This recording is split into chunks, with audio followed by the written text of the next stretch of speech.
Order! Order! You are an incorrigible delinquent at times.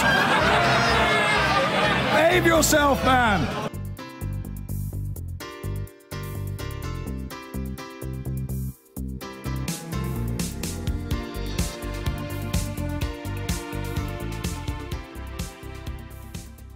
Boris Johnson has spoken to the husband of a British woman who's being held in an Iranian prison. Well, 19 months after Nazanin Zaghari-Ratcliffe was imprisoned, the Foreign Secretary has had a phone conversation with Richard Ratcliffe. It follows a failure by his cabinet colleague Michael Gove to immediately back up the account of the 39-year-old mother, who says she was visiting family in Tehran when she was arrested. What was she doing when she went to Iran? I don't know. One of the things I want to stress is that You don't know. There is no reason why Nazanin Zaghari-Ratcliffe should be in prison in Iran, so far as any of us know. But you say that you don't know what she was doing. Her husband is very clear that she was there on holiday with her child. Well, in that case, I take exactly her husband's assurance in that regard. So was she training journalists? Well, her husband said that she was there on holiday, and her husband is the person who should know. Her family are the people who should be in our thoughts at this time. No one is unsackable. We are all there in order to do our job, and I think Boris is doing a good job as Foreign Secretary, and I think critically the countries that wish our citizens, at the very least, no good, are countries that we should all stand up to collectively together. Sky's political correspondent Tom Rayner joins us live from Westminster now. And Tom, there is some pressure on Boris Johnson to go.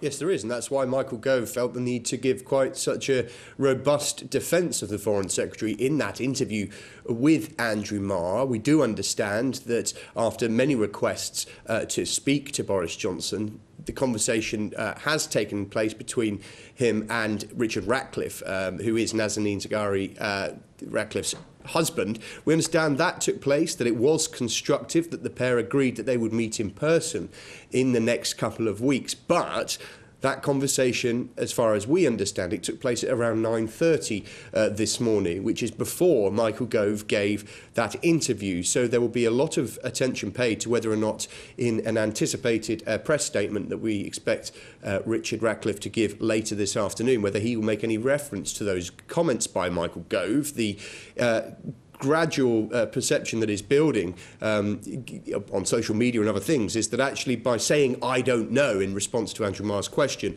Michael Gove may have unintentionally left the impression that there was some doubt over whether Nazanin Zaghari-Ratcliffe was on holiday, which is, of course, the precise area which caused all the controversy with Boris Johnson in the first place. But sources close to Michael Gove have said that he didn't intend to cast any doubt on the claim she was on holiday, that he will not issue a clarification, as they say he made it clear in the interview that he has no reason to doubt that Richard Ratcliffe's assertion that she was on holiday was incorrect. But this will all fuel the calls from London Mayor Sadiq Khan and, of course, Labour's leader Jeremy Corbyn, who are saying this is time, it is now time for Boris Johnson to be sacked by Theresa May.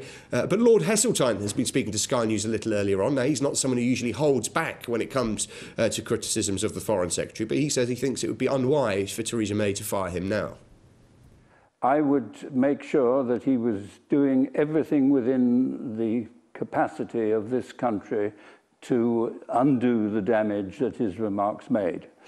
I would not want him to go at this moment, because putting Boris on the backbenches changes nothing. He will still be Boris. OK, so that's Boris Johnson and his job. Let's talk about the Prime Minister and her job. And today there are reports that Theresa May is facing a vote of no confidence. Yes, in the Sunday Times, there is a report which suggests that up to 40 Conservative MPs are prepared to sign letters to be submitted to the 1922 committee, which is the Conservative backbench committee, which has the power to trigger a leadership contest. Now, the threshold for that to happen is that letters would need to be received from 15% of the Conservative Party. That would be 48 MPs, so 8 short if the story in the Sunday Times today is correct. We've been speaking to various Conservative backbenchers from across the spectrum of the party this morning, and many have said they simply don't recognise these numbers. They say it doesn't sound right to them. But a couple have said they do think it might be accurate, that there could be those kind of numbers of MPs prepared to call on Theresa May to quit. One who I spoke to said that it may be that they're not entirely prepared to write that letter today, but that anything could happen in the next week or month or so, up until the end of the year, which could be a tipping point. Now, Jeremy Corbyn has latched onto this sense of potential pressure on Theresa May's position, and he's written in the Sunday Times today an article where he says that the government's position on Brexit and uncertainty is now a major threat to the nation. Let's have a look at a passage from that article. He says, the Prime Minister must end the confusion, take on the no-deal extremists in her government and back a jobs-first Brexit for Britain. If she can't get a grip, she should move out of the way and let Labour deliver a Brexit that works for the many, not the few. It is time for Theresa May to stop dithering and decide whether to govern or go. Now, of course, Michael Gove and David Davis have both been on the Sunday programmes today defending the Prime Minister, but it's interesting, isn't it, that perhaps Jeremy Corbyn's sentiment is also what some Tory MPs are now considering.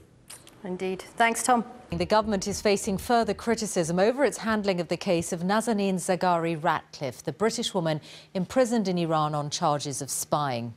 Today, the Environment Secretary Michael Gove said that he did not know what she was doing in the country at the time of her arrest.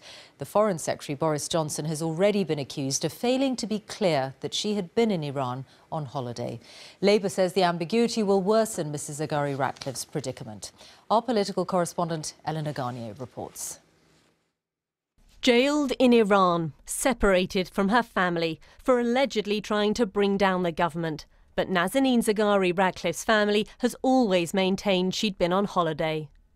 Now another government minister is facing accusations of a blunder after appearing to cast doubt on what the mother of one had been up to. What was she doing when she went to Iran? I don't know. One of the things I want to stress is that there is no reason why Nazanin Zaghari-Ratcliffe should be in prison in Iran, so far as any of us know. Those remarks directly contradict what the Foreign Secretary said earlier this week. The UK government has no doubt that she was on holiday in Iran when she was arrested last year, and that was the sole purpose of her visit.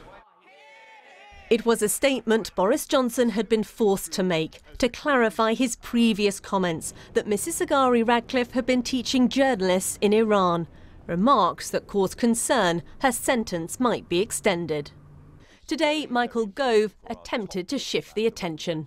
If the Iranian judiciary want to use the words of a Democrat in order to justify an unjustifiable decision, then it is our responsibility to call them out. Let's not play their game.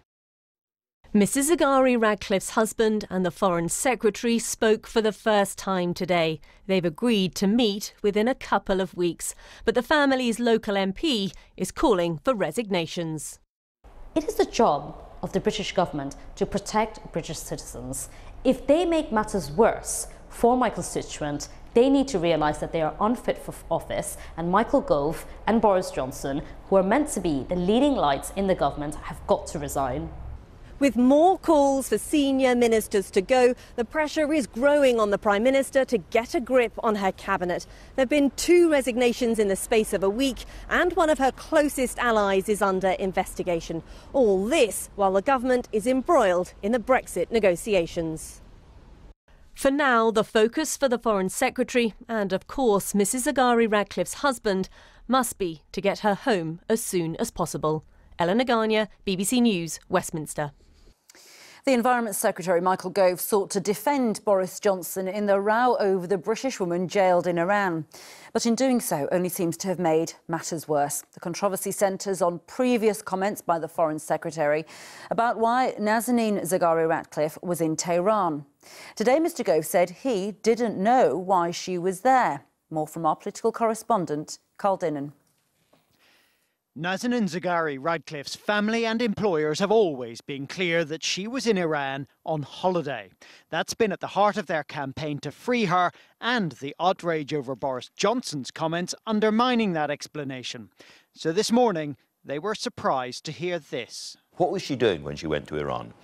I don't know. One of the things I want to stress is that there is no reason why Nazanin Zaghari-Ratcliffe should be in prison in Iran, so far as any of us know. Although Mr Gove went on to agree she had been on holiday, Nazanin's family can't understand the Environment Secretary's initial confusion over such an important issue. Well, my actual thoughts were, why don't you know? Because it's been going round and round. I don't think a senior MP should be saying he doesn't know. Boris Johnson remains both the family's best hope and the source of their most intense frustration after he made these comments 11 days ago. When you look at what Nazanin Zaghari-Ratcliffe was doing, it's just, you know, she was simply teaching people journalism, as I understand it. Those words were seized on by elements within the Iranian judiciary to suggest Mrs Zaghari-Ratcliffe should face new charges and potentially a longer jail sentence. But has Mr Gove made things worse? It might reinforce the view of those who are holding her in the court system that, in fact, she was up to something that she shouldn't have been. Mr Gove should not have said what he said. He needs to be firm and say, yes, she was on holiday, that Boris Johnson was wrong. He needs to retract Boris Johnson's comments, not try and save his friend's cabinet position. It's understood the Foreign Secretary had a constructive conversation with Richard Ratcliffe on the phone this morning and has agreed to meet him in the next week or so. Well, Carl is here. How do we judge it then, Carl? I mean, has Mr Gove's comments further jeopardised this woman's situation? It's a little early to say whether real damage has been done. And Michael Gove did add that it's the fault of the Iranian judiciary, of course, that Nazanin is being held in prison. On that note, her family in the last few minutes have released details of her health, which they say is failing. They say lumps have been found in both of her breasts. So it's more bad news for this poor family. But the imprecise use of language by, first of all, Boris Johnson and now Michael Gove is certainly not helping, and all adds to the impression of a government that is at best accident-prone and at worst is ill-disciplined and lacking grip. OK, Carl, thank you for that analysis. Now, Michael Gove was trying to defend Boris Johnson and adjusting the focus back on Iran's draconian judiciary. But in doing so, probably made matters worse. In an interview today, Mr Gove said that he didn't know why Nazanin Zaghari-Ratcliffe had visited Iran. Earlier this week, the regime in Tehran seized on comments by the Foreign Secretary, Boris Johnson, to justify the British mother's imprisonment. Mr Gove later said that he believed that she was indeed on holiday, but Labour said that he had compounded Mr Johnson's cavalier approach to international diplomacy. Her husband has just released a statement saying that she's on the verge of a nervous breakdown. Here's Tom Clark. Nazanin Zaghari-Ratcliffe's situation is complicated enough. Yet could another mixed message have just slipped out from the highest level of British government, this time from the lips of Michael Gove? What was she doing when she went to Iran? I don't know. One of the things I want to stress is that there is no reason why Nazanin Zaghari-Ratcliffe should be in prison in Iran, so far as any of us know. Mr Gove's "I don't know" may sound innocent enough, but the recent diplomatic history of the case make it anything but. Ms Zaghari-Ratcliffe, who holds dual Iranian-British citizenship, was arrested in Tehran 18 months ago with her infant daughter, accused of plotting against the regime. Her family's argument has always been she was simply on holiday. Then the Foreign Secretary, Britain's most senior diplomat, publicly suggested otherwise. She was simply teaching people journalism, as I understand it. That didn't help. The Iranian media jumped on the statement, and Ms Zaghari-Ratcliffe found herself back in court facing additional charges. Mr Johnson, then Mr Gove, tried to clarify their positions. Her husband is very clear that she was there on holiday with her child. Well, in that case, I take exactly her husband's assurance in that regard. Today, Boris Johnson spoke with Nazanin's husband, Richard Ratcliffe. In a statement this evening, her husband said, "The Foreign Secretary noted that he was deeply sorry for Nazanin's suffering and that she had the support of the whole country, and his priority was the well-being of Nazanin."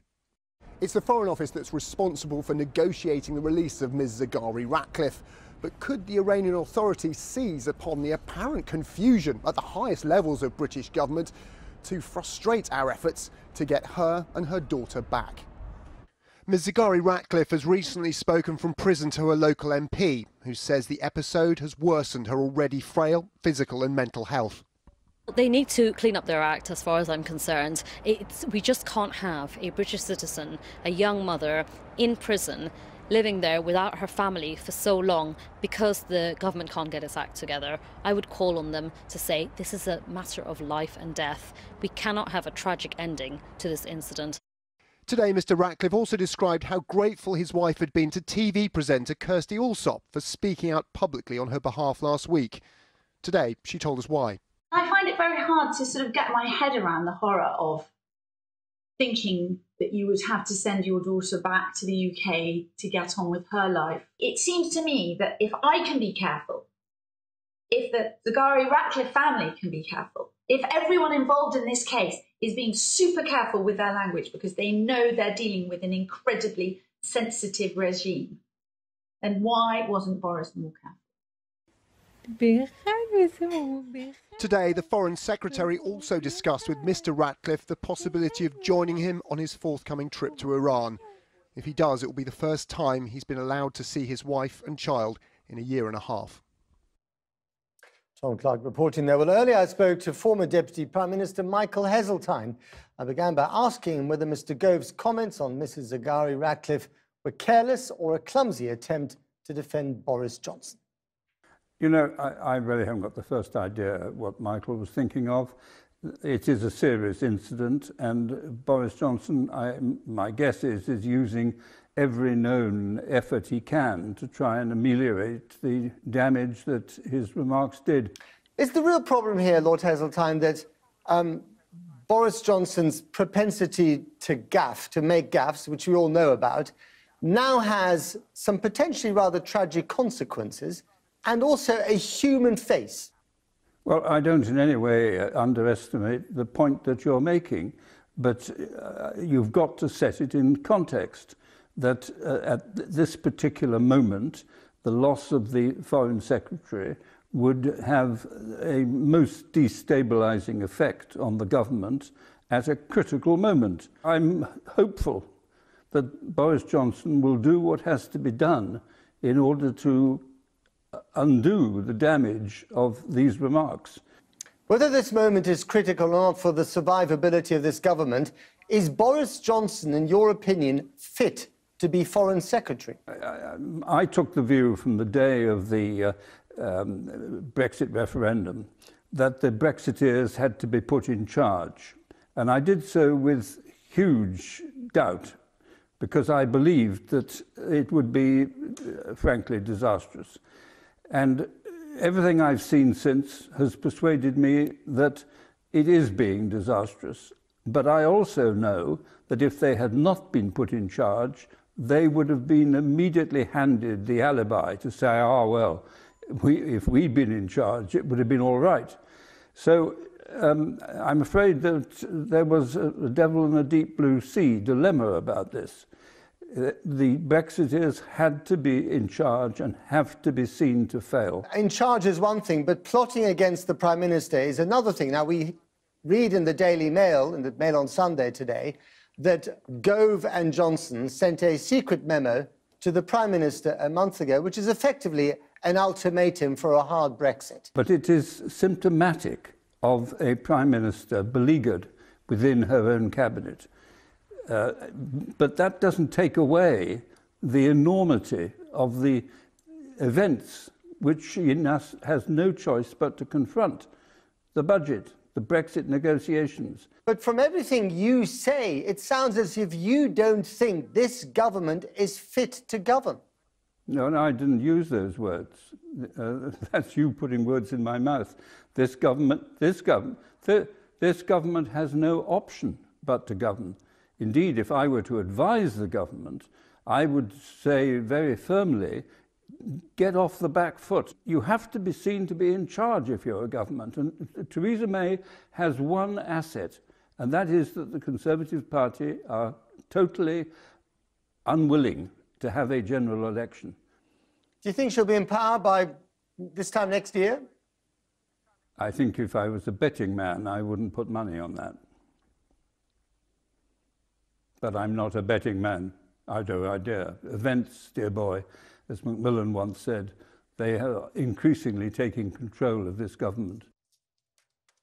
Michael Hessenthal speaking to me earlier. A couple of the front pages are focused on the fate of Nazanin Zaghari-Ratcliffe and today's developments in that story. There's the Daily Telegraph's front page story. "Don't axe Boris over my wife's Iran jail shambles" is their headline, and this comes out of a statement from her husband tonight. Yeah, I mean, there's massive demand still for Boris Johnson to be sacked as Foreign Secretary after his absurdly incompetent gaffe at a Select Committee hearing in the House of Parliament a week or two ago, in which he basically gave the reason the Iranians have given for her to be in prison, which was, oh, she was teaching journalists. You know, that shouldn't be a crime. We shouldn't be in prison for that. No, that was what they claimed. That's a crime in Iran. We don't make the laws in Iran. They do. And he, I mean, it was a horrendous gaffe, and exactly the sort of thing that someone who thinks he's too clever to have to do his homework, which is what Boris Johnson is, would do. But yeah, what's interesting is that the husband of Nazanin, Richard Ratcliffe, has been very clear. Look, you know, I don't want him to go. That is not going to help my wife, you know, and get my child reunited with my wife. But what's interesting, of course, is that actually another minister's got himself embroiled in this now, and that's Michael Gove. And that makes the front page of the Times. Yeah. That's their main angle. Gove creates new doubts over mother jailed in Iran, and this was on the Andrew Marr show. Yeah, by saying he doesn't know what she was doing in Iran. Now, he went on to qualify that as to say that we do think that she was there on holiday and blah, blah. But by saying to start with, I don't know what she was doing there, may be an absolutely literal way of interpreting it. No one knows what anyone else is doing in different times and places. But for a government minister to say that about a British national who's in a foreign jail, according to our government, on no real charges, on no good grounds for her to be there, is just going to cast doubt, and it's not helpful. We don't know. Yeah, but it's not helpful. I'm not claiming she was doing anything other than a holiday, and he was very clear about that as well. But he doesn't know. We don't know. No one knows what she's doing. Yes, but our government's attitude is that she is an innocent woman. She is a British national in another country. Her daughter has been kept from her father, who is also a British citizen. Her daughter is a British citizen, and they've been kept apart for 18 months as well. She is, on the very least, on compassionate grounds, which should be argued for release, because she's got lumps in her breasts. Her husband was saying today, which was thought to be benign, but it could have been, she's causing her pain for a year. Her hair is falling out in lumps. She's close to a breakdown over this repeated. She's getting phone calls. She's hearing about these things that these bozos keep saying because they can't shut up. Now, Boris is supposed to be our top international diplomat. If he could just remove foot from mouth for a moment, perhaps he could take a briefing from his advisors and find a diplomatic solution to this, because she ought to be in this country with her family. And let's go from the Gove focus on the front of the Times back to the Boris one on the front of the Telegraph. He did, after his appearance in that Select Committee, say that the government has, Boris Johnson, yes, has no doubt that a holiday was the sole purpose of her visit in Iran. He has now spoken to the husband of Nazanin Zaghari-Ratcliffe, who himself says he's expecting to now meet Boris Johnson over the next few days. Ideally, he would like Boris Johnson to travel to Iran, and he would go with him. But this is it. Nazanin Zaghari-Ratcliffe has been, and her husband and her child have been caught up in a game of geopolitical chess.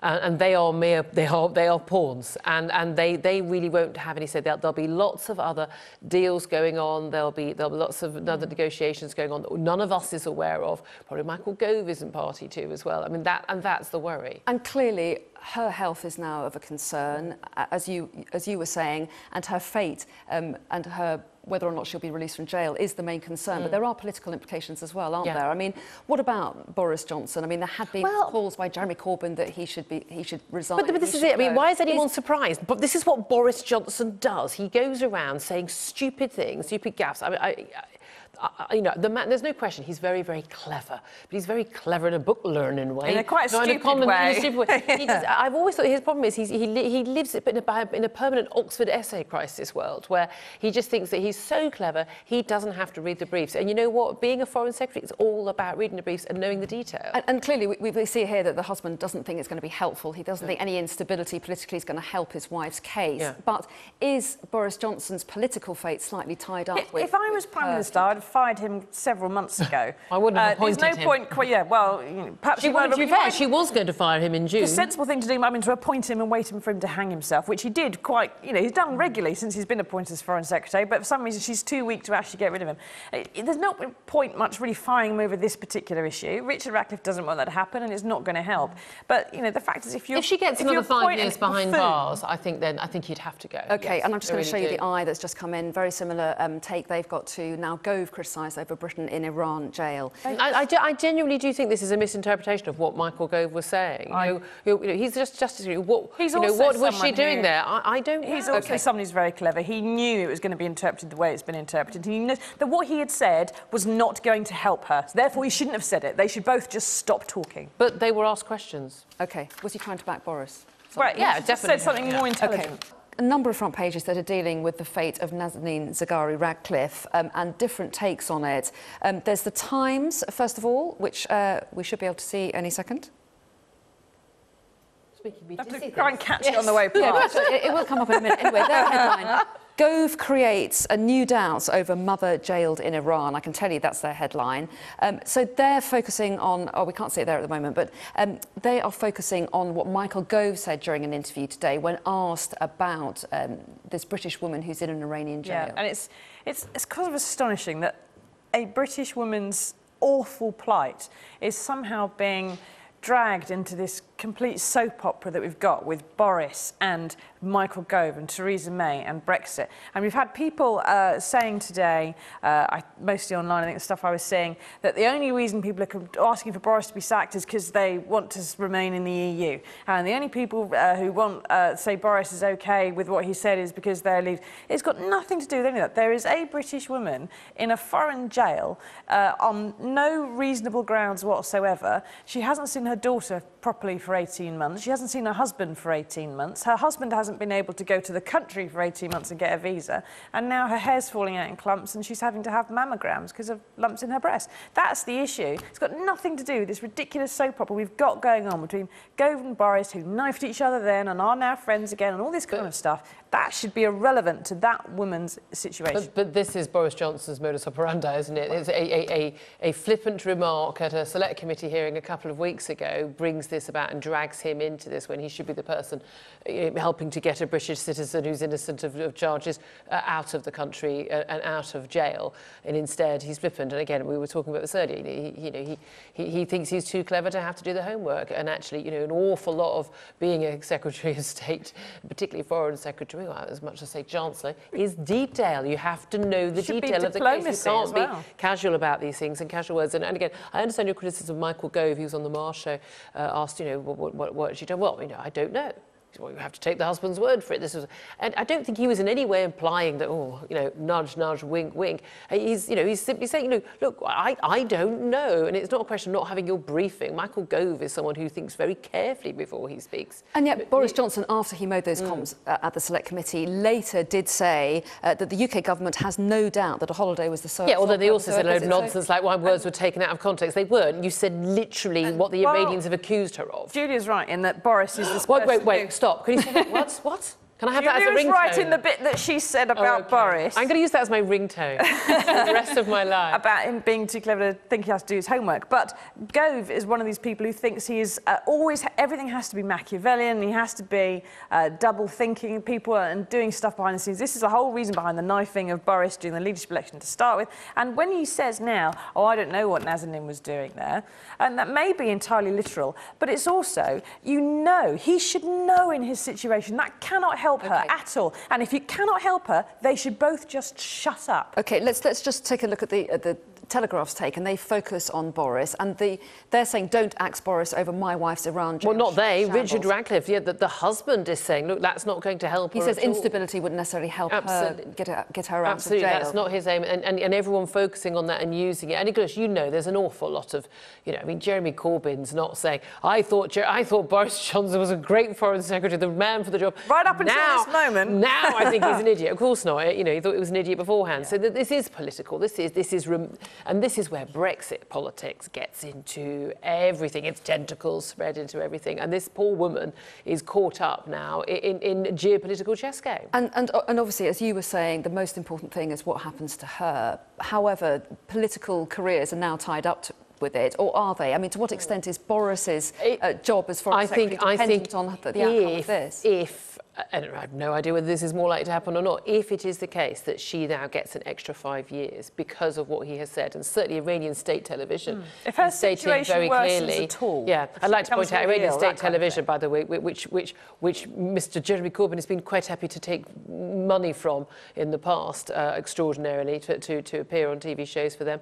He said he wanted to talk about human rights abuses. Yeah, well, you're still appearing for a state television for a very, very nasty regime, and I wouldn't do it. Basically, if this woman does serve any extra time as a result, I think Boris has to go. Yeah. And we should just update people on this. When Richard Ratcliffe talked about it not serving any purpose to get rid of Boris, he also detailed more health concerns about his wife, didn't he? And that he does get a phone call from her, and she was inconsolable when hearing about what these two bozos have been saying, that she's breaking down in tears, that he thinks she's on the edge of a nervous breakdown. Her hair has been falling out in clumps, according to a former inmate who's shared a cell with her, and she's had several tests. She had a lot of pain in her breast for about a year, and she's been able to see a specialist about it who's put her on treatment and wants to see her again in a week. It's that urgent that he sees some immediate brought home on humanitarian and medical grounds. OK, well, that story, I'm sure we'll hear a lot more as it goes on. But it may be that information is coming out as the reason, the diplomatic glue to make that happen. Let's see how that goes.